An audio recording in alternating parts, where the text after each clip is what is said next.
علم دولت سے بہتر ہے، کیونکہ علم تمہاری حفاظت کرتا ہے اور دولت تم سے حفاظت کی طلبگار ہوتی ہے۔ دنیا کی زندگی خواب کی طرح ہے، بیداری قبر میں ہوگی۔ جو شخص صبر اختیار کرتا ہے، اللہ اسے طاقت عطا کرتا ہے۔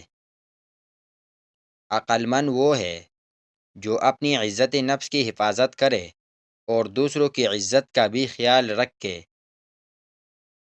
جب تمہارا دل سخت ہو جائے تو اسے نصیحت کے ساتھ نرم کرو۔ دنیا کا مال و دولت زوالی پذیر ہے، لیکن نیک عمل ہمیشہ کے لیے ہے۔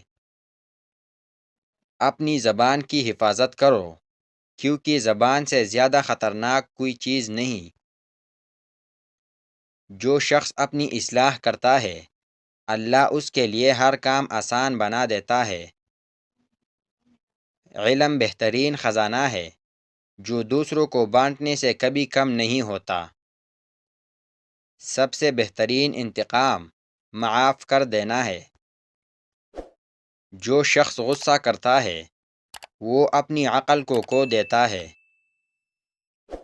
صبر مصیبتوں کا علاج ہے اور ایمان قوت کا سرچشمہ۔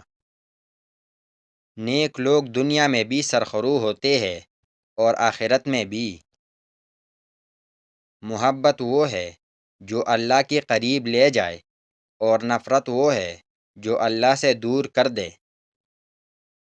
خاموشی علم کی سب سے بڑی علامت ہے۔ جو انسان اپنے گناہوں کو بھول جائے وہ توبہ کا حقدار نہیں۔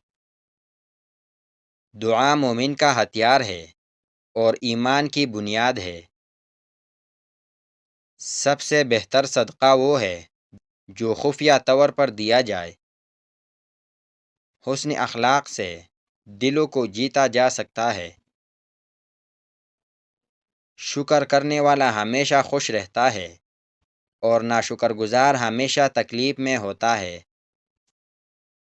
یہ تین لوگ جب آپ کے سامنے بات کر رہے ہو تو انہیں مت روکے: والدین، بچہ اور غمزدہ انسان، کیونکہ ان کا دل بول رہا ہوتا ہے۔